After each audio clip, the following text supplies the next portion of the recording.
The people of the Eastern Heartland of Imo State in November 2023 re-elected Governor Hope Uzodinma to steer the affairs of the state for the next 4 years.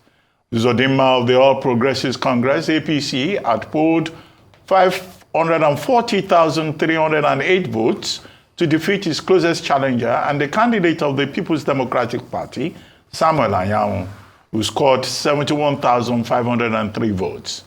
The governor will be looking to consolidate and build on his achievements in his first tenure as he continues to guide the people of Imo State for the next 4 years. Joining us on the show to discuss what the people of Imo State expect from the governor for the next 4 years as the state prepares for his swearing-in ceremony is Declan Emelumba, Imo State Commissioner for Information and Strategy. Thank you for joining us, Declan Emelumba. Good morning. Thank you very much, Doc, and good morning. Thank you for having me. Well, what should we expect on Monday as the governor of Imo State, Hope Uzodinma, takes out of office for a second term? And before the program started, some people here have been saying he's been promising jobs. Those youths that will be going to Europe, how soon will they be leaving? Has he been able to secure the jobs in terms of the people's expectations? Well, thank you for the question, but let me start from the first question, which is what the people expect before we come to the youths and the job thing. First of all, I want to say that the mood in Imo State is that of excitement and joy because the people who voted for him massively on November 11th are also happy, very happy that he's going to be sworn in. And they're satisfied with the dividends of democracy has delivered, but his performance in the first tenure, which centered on massive infrastructural development and creation of jobs. So we come to the job now. The digital Skill Up Imo digital project is aimed at empowering Imo youths, to acquire some digital skills so that they can be self-employed and also can get gainful employment in this digital age. And yes, you are asking whether the promise he made. Actually, basically, I think people misunderstood the whole thing. The whole idea of this digital skill acquisition program is to enable Imo youths to have access to the global digital economy that is the reality in the global economy today. With such digital assets, they will be able to access jobs, not only in Nigeria, but outside. And the government entered into some arrangement with private companies so that our youths that are trained will be able to have us, if they qualify in the particular digital areas they want, then they'll be able to have access to them. So, I mean, to work in maybe Canada and some European countries. So it's an ongoing process, and I can assure you that some of them are being enlisted already, and the process will continue, just like the digital training skill program continues. So far, about 20-something thousand youths have been trained and equipped with startup capital and other things. So many of them are already gainful employed. Some of them have secured employment outside the country. So it's an ongoing process.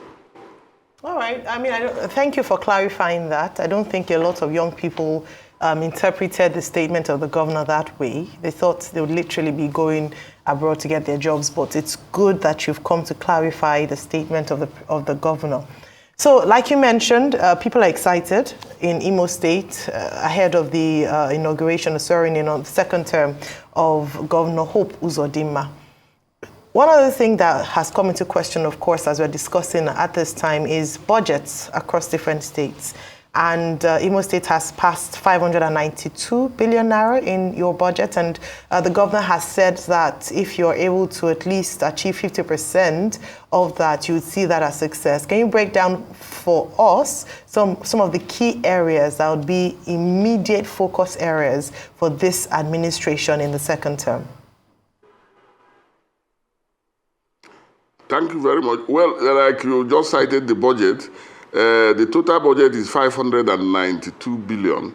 And out of this, 491 or almost 83%, 491 billion is mapped out for capital expenditure. So that will show you that the focus of the governor's second tenure is massive infrastructural expansion. And that's why he titled the budget Renewed Economic Growth. Because in the first tenure, he has been able to address a lot of infrastructural deficit through massive construction of roads that have economic value to the state and the people of the state. Most of these roads, major roads, link the state to outside Imo State, neighboring states like Anambra, Abia, Rivers, and so on.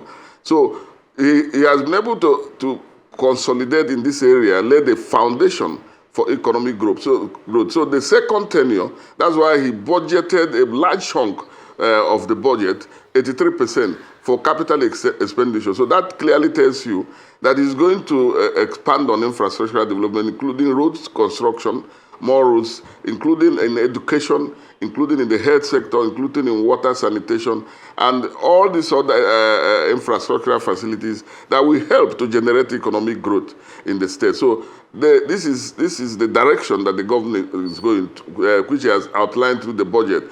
In January, on January 1st this year, at Omoma, after the New Year service, while the governor was addressing the people, he said that his second tenure is going to be marked by action and prosperity.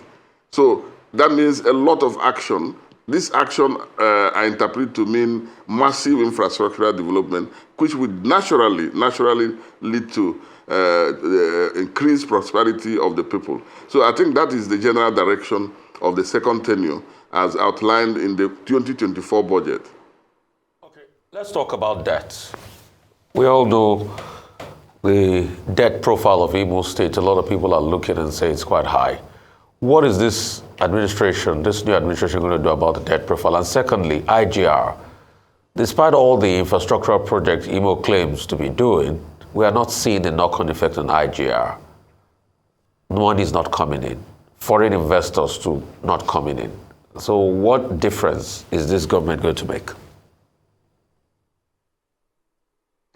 Well, I don't agree with you that you are not seeing improvement on IGR. I think that if you check the record 4 years ago when we came in and what is the situation today, you would have noticed very marked improvement. Because when we came in, IGR was below $500 million monthly.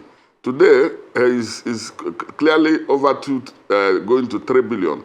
And the part of the budgetary provisions, a substantial part of it is going to be funded through the IGR.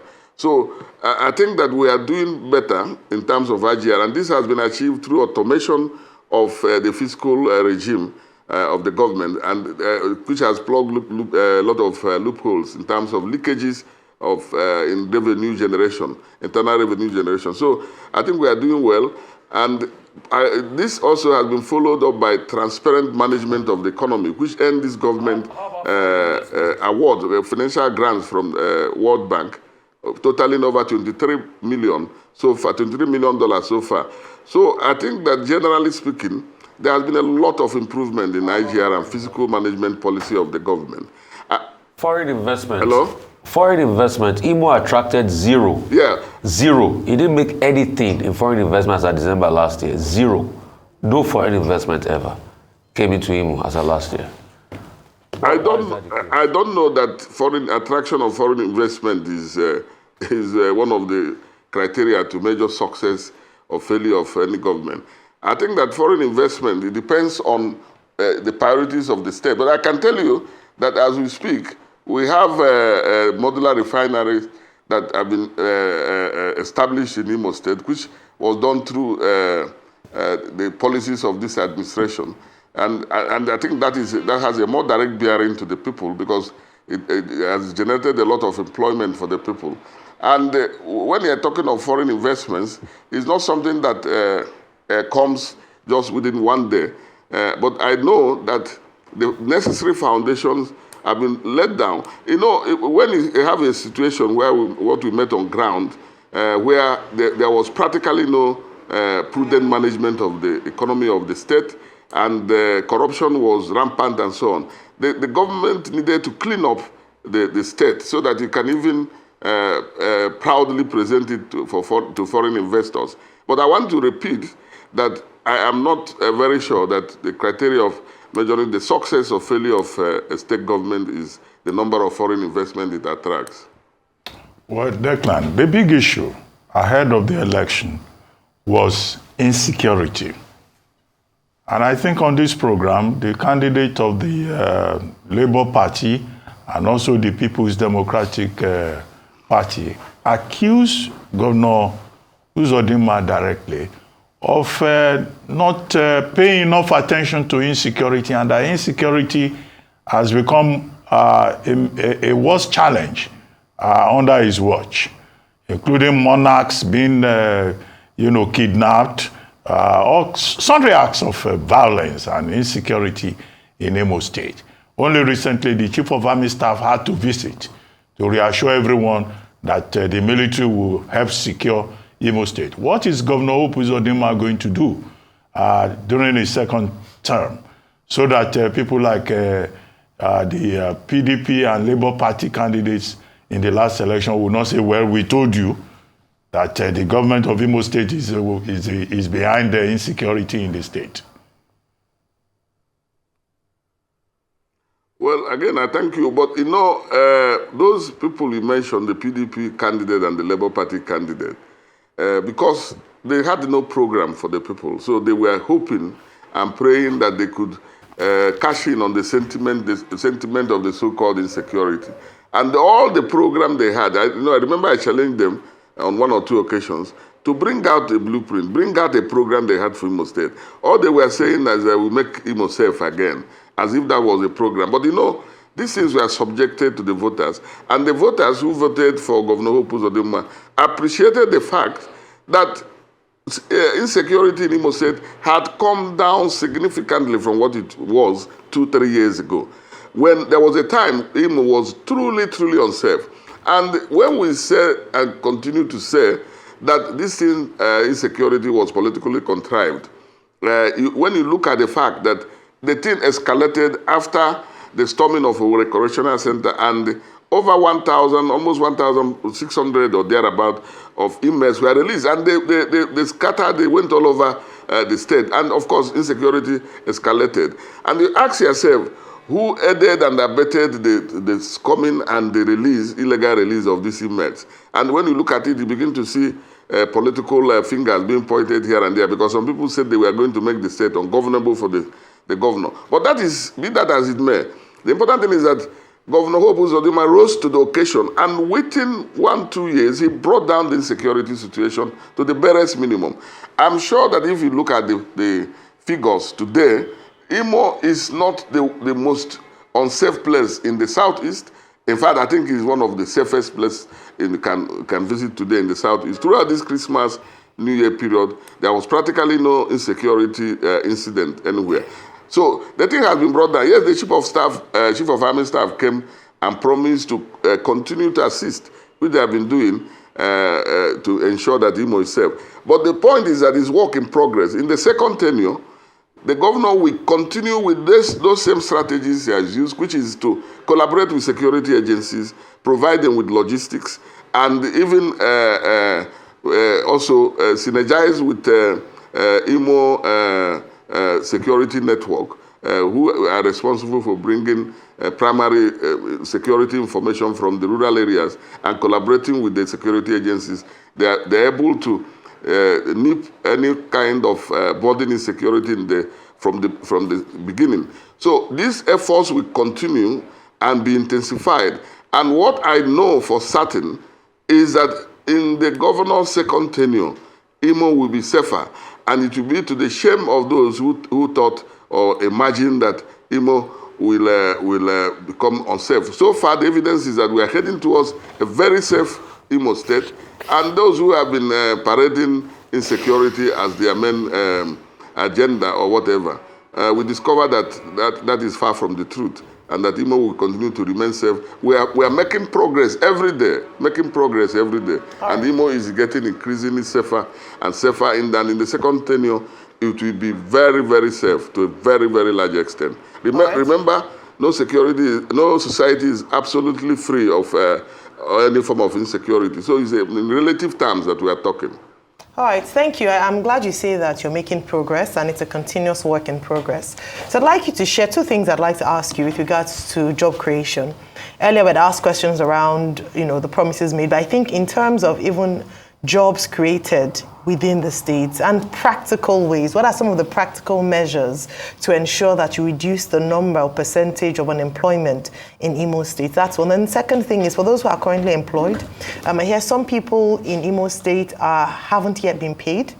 So salaries are being owed in some quarters, arrears of payment of gratuities and pensions. What is the governor's plan to ensure that at least in the immediate, he's able to ensure that salaries are paid, entitlements are also paid, and of course, job creation plans in the state?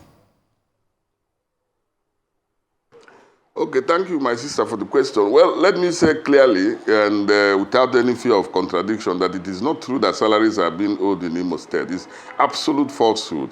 Those who have been brandishing that falsehood know that they're telling lies. There is no verified, authentic Imo civil servant or public servant that is owed.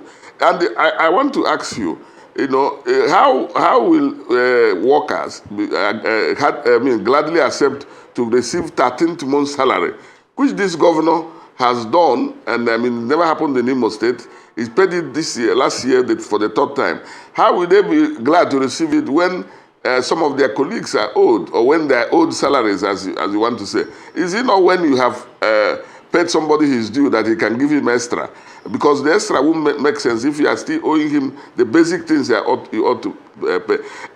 We said this, I think a lot of people got confused maybe from some of this false information that I don't want to mention names who have been banding it, which they wanted to use to ferment trouble, labor crisis in the state. But the truth of the matter is that if you all these workers have industrial unions, they have leaders, and the leaders have repeatedly said, none of our members is owed salary. The chairman of Imo State National Union of Pensioners, for instance, has come out time without number, say, no pensioner that I know of is owed pension.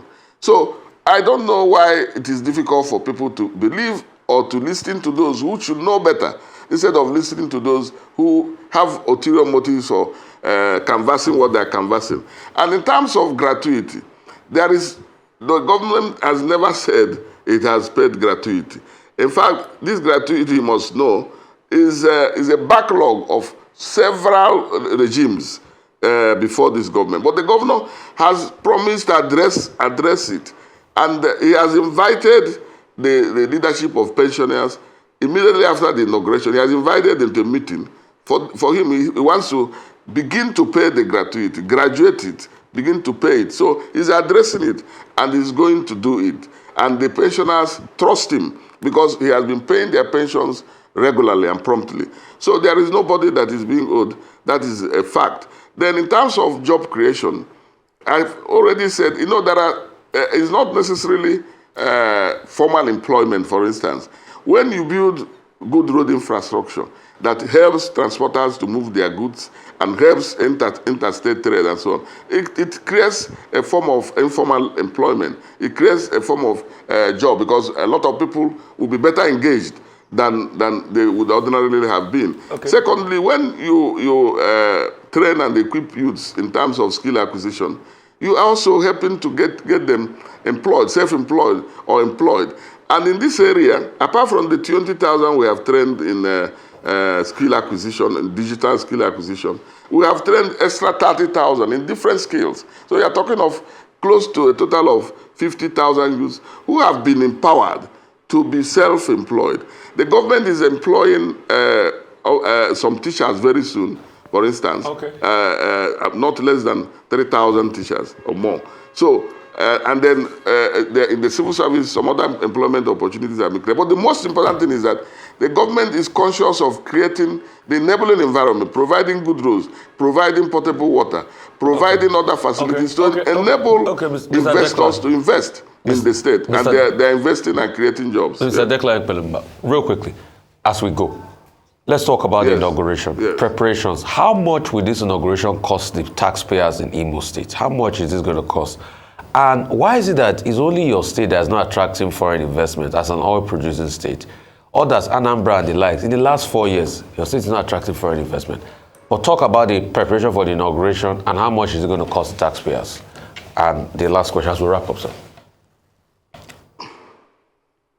Okay, please, I still want to insist that I don't accept the criteria that attracting foreign investment is a yardstick for judging government. I think we shouldn't really dwell so much on it, because I don't see it as a criteria. I've not seen anywhere stated as a criteria. However, if you're talking of the cost of the inauguration, the inauguration is going to cost very little or nothing, because I can tell you that the people from this state, from the different local government areas, those who voted for the governor, have already volunteered on their own that they are coming. They will transport themselves and they will come, because they are very, very eager to see this governor they have voted, who has done them well. This is a governor that has told them that I will not eat one cup of your money, and if you find me do that, please expose me.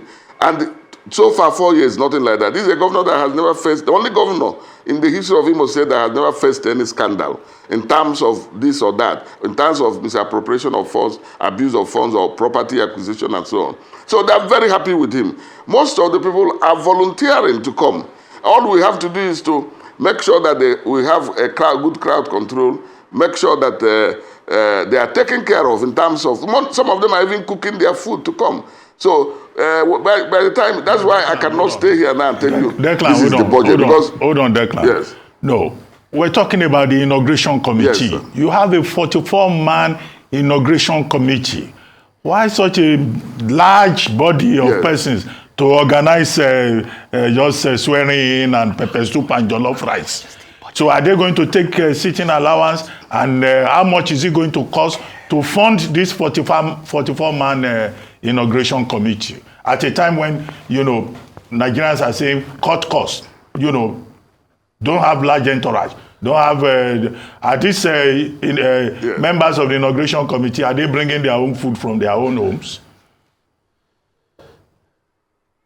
Okay, let me tell you, it's not even 44, because you are reporting 44. Maybe I left out the one officially posted. It's over 100, and I can tell you that why it got over 100 is because a lot of people, and this is a fact, kept pressurizing governor. I want to be part of this committee. So he kept adding names. And this is a pan-Imo committee that goes across party lines. There is nobody taking 1 naira as sitting allowance. If we go to meetings, if you want to drink Coke, you go and buy it and drink. No kobo is being spent on any member, and the members are happy to be identified and to be able to be of use to the inauguration of the governor. So there's no sitting allowance, there is no cost. The only cost we will even have in terms of this inauguration will be cost to people like your organization to place advertisement and let people know that we are doing this thing, and they're invited, and those other sundry costs. So in terms of cost, and that is a fact. If you come to Imo on Monday, and you are invited, by the way, if you come to Imo on Monday, you will see, when you see the enthusiastic outpouring from the people, the real people of Imo State, from the grassroots, from the villages, we know that these people could not have been doing this thing for any form of pecuniary consideration. So it is something coming from their heart, and they're happy to identify, and they're happy even to bear the cost. That is the truth of the matter. That would definitely be record-breaking in Nigeria, and Arise News will certainly be there to witness history being made in Imo State, to see people actually volunteer their time, bring their food and drinks because of the excitement of the inauguration of the governor. Well, thank you so much, Honorable Minister or Commissioner of Information and Strategy, for your time this morning. And like you mentioned, the rise we're there to cover.